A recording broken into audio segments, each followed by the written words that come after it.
Hello मेरे प्यारे बच्चों, नमस्कार। तो आज हम देखने वाले हैं इस वीडियो में विद्युत धारा से संबंधित जो प्रश्न बन सकते हैं आपके एग्जाम में, उन सारे क्वेश्चंस को देखने वाले हैं।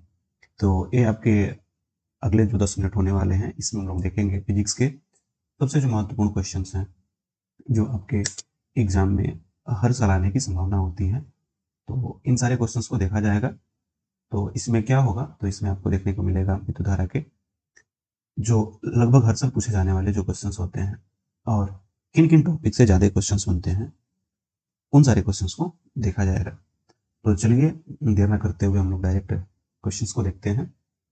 और ध्यान रखिएगा कि जो भी क्वेश्चंस इसको बताया जा रहा है, उन क्वेश्चंस को आप लिखने का प्रयास करिएगा कि इन सारे क्वेश्चंस को लिख लीजिएगा। और फिर हम लोग क्या करेंगे कि इन सारे क्वेश्चंस को अगर आप लोग नहीं लिख पा रहे हैं, तो इन सारे क्वेश्चंस का जो है क्वेश्चन आंसर भी जो है हम लोग डालेंगे। तो चलिए देखते हैं कि जो आज का क्वेश्चन है, पहला क्वेश्चन क्या है। तो आपका विद्युत धारा, तो ये हर साल की भांति इस साल भी आपको देखने को मिलेगा मेरे द्वारा, धनजी सर।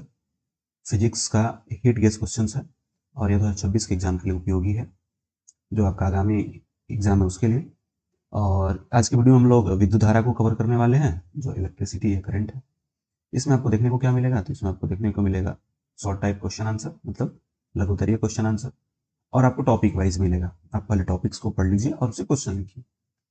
पहला जो टॉपिक आपको तैयार कर लेना है वह है प्रतिवर्ती धारा एवं दिष्ट धारा, यानी एसी करंट और डीसी करंट को। इनको तैयार करके कौन कौन से प्रश्न को आप तैयार कर लीजिएगा। पहला कि प्रतिवर्ती धारा एवं दिष्ट धारा में अंतर स्पष्ट करें। पूछता है हर साल, तो आप इनको कर सकते हैं कि प्रतिवर्ती धारा एवं दिष्ट धारा में अंतर स्पष्ट कर लें। उसके बाद इस टॉपिक से क्या तैयार करिएगा कि घर के विद्युत परिपथ में विद्युत उपकरण को समानांतर क्रम में क्यों जोड़ा जाता है। आपसे पूछ रहा है कि जो आपके घरेलू उपकरण होते हैं, जैसे बल्ब, फ्रिज, कूलर, टीवी इत्यादि, इन सारे उपकरणों को हम समानांतर क्रम में क्यों जोड़ते हैं। तो ये क्वेश्चन बना लीजिएगा। यानी प्रतिवर्ती धारा और दिष्ट धारा से दो प्रश्न अगर आप तैयार करके जाते हैं तो आपका अच्छा होगा। अगला जो है टॉपिक वे है प्रतिरोधों। अगला जो टॉपिक है वे है प्रतिरोध एवं संयोजन। प्रतिरोध एवं संयोजन का मतलब क्या है सर?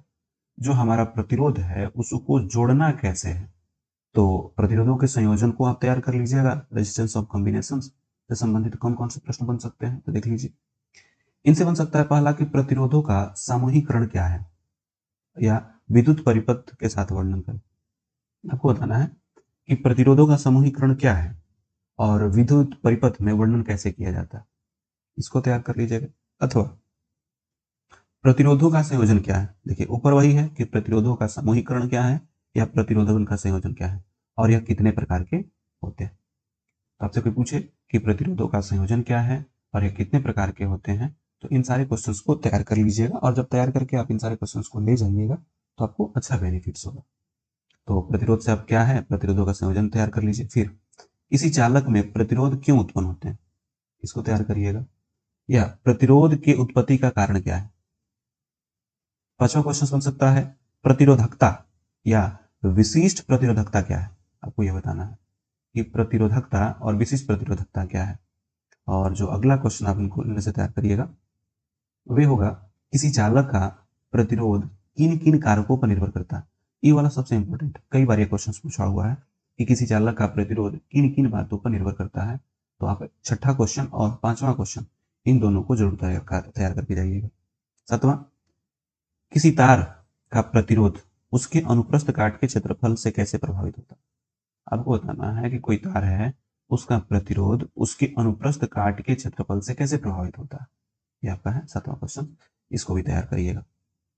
जो अगला टॉपिक है वे है विद्युत धारा के परिभाषा से, विभवांतर से, ओम के नियम से, इनसे भी क्वेश्चन आपके बनेंगे। तो विद्युत धारा टॉपिक तैयार करिए, विभवांतर और ओम के नियम। पहली बात, एसआई मात्रा के साथ विद्युत धारा, विभवांतर और प्रतिरोध को परिभाषित करें। मतलब तीनों का परिभाषा देना है कि विद्युत धारा क्या है, विभवांतर क्या है, प्रतिरोध क्या है, और सबका एसआई मात्रक लिखना है कि विद्युत धारा का एसआई मात्रक क्या है, विभवांतर का और प्रतिरोध का। अगला क्वेश्चन बन सकता है विद्युत धारा क्या है और इसका एसआई मात्रक लिखिए। सेम वही क्वेश्चन है। तो फिर अगला है ओम के नियम को लिखिए और इसकी व्याख्या करिए। ओम का नियम लिखना है, ओम का नियम आपको तैयार कर लेना है। छठवां, विभवांतर क्या है और इसका एसआई मात्रक क्या है। तो ये आपके जो हैं बहुत अच्छे खासे क्वेश्चंस होते हैं विभवांतर और ओम के नियम से, तो इनको लिखिएगा। पांचवा फिर क्या बन सकता है कि विद्युत धारा एवं प्रतिरोध को परिभाषित करें एवं उसका एसआई मात्रक लिखें। इनको भी आप तैयार करके जाइएगा तो आपको अच्छा रहेगा कि विद्युत धारा एवं प्रतिरोध को परिभाषित करें। तो अगर वीडियो अच्छा लग रहा हो तो वीडियो को लाइक भी कर लीजिएगा। चलिए अगला देखते हैं कि विद्युत धारा क्या है और इसका समीकरण एवं मात्रक लिखें। तो आपको बेसिकली आपको विद्युत धारा का परिभाषा याद रखना चाहिए कि विद्युत धारा क्या है, इसका समीकरण एवं उसका मात्रक लिखिए। तो आप इन टॉपिक को तैयार करके जाते हैं तो समझ में आ जाएगा। अगला ओम के नियम का गणितीय मान क्या होता है, जो ओम का नियम जो पढ़ाया गया है उसका व्यंजक क्या होता है, गणितीय मान क्या होता है, इसको लिख लीजिएगा। फिर ओम के नियम में कौन सी राशि आधार रहती है जब तापक्रम नियत रहे, वो बताना है कि ओम के नियम में कौन सी राशि को वेश राशि माना जाता है जब तापक्रम को नियत रखा जाता है, मतलब किसके प्रोपोर्शनली जो है बदलता है, इसको लिखना है। फिर आपके अगला टॉपिक है विद्युत परिपथ का यंत्र एवं मात्रक से संबंधित बताना है। हाँ, जो यह पहला है यह है विद्युत बल्ब का नामांकित चित्र बनाना है। आपको बताना है कि जो विद्युत बल्ब है उसका नामांकित चित्र कैसे बना है, तो विद्युत बल्ब बनाइए और उसको चित्र को बनाइएगा। फिर है एम्पियर को परिभाषित करिए, एम्पियर क्या है, 1 एम्पियर इत्यादि। फिर है वोल्ट मीटर तथा एमीटर को किस क्रम में संयोजित किया जाता है, यह आपका परिभाषा बन सकता है। एमीटर एवं वोल्ट मीटर को विद्युत परिपथ के साथ श्रेणी क्रम एवं समानांतर क्रम में क्यों जोड़ा जाता है, भी तैयार करना है कि एमीटर और वोल्ट मीटर को विद्युत परिपथ के साथ श्रेणी क्रम में, मतलब आपको बेसिकली यह समझाना है कि एमीटर और वोल्ट मीटर जो है श्रेणी क्रम और समानांतर क्रम में क्यों जुड़ते हैं। अच्छा, विद्युत विभव से आप क्या समझते हैं, तैयार करिए और इसका ऐसा ही मात्रक लिख लीजिए। बीओटी यूनिट, वोट यूनिट ना, तो बीओटी यूनिट क्या है, बैटरी से गुजरने वाले प्रत्येक कूलम आवेश को कितनी ऊर्जा दी जाती है। तो आप इन सारे टॉपिक्स को और क्वेश्चंस को अगर आप तैयार करके जाते हैं तो आने वाले दिनों में आपका एग्जाम जो है बेहतर हो जाएगा।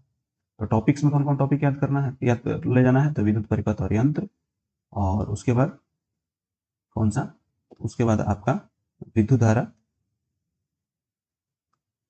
का यह टॉपिक विभवांतर और ओम के नियम, और उसके बाद प्रतिरोधों का संयोजन और प्रतिवर्ती धारा और दिश धारा। इन सारे टॉपिक के क्वेश्चंस को अगर तैयार कर लेते हैं तो अच्छा रहेगा। आप चाहें तो इसका स्क्रीनशॉट ले सकते हैं। चलिए इसका भी स्क्रीनशॉट ले सकते हैं यहाँ से। चलिए, तो अब रहा कुछ एग्जाम टिप्स हैं जो कि हर बार बता रहे हैं और बहुत जरूरी भी है क्योंकि पढ़ाई के लिए।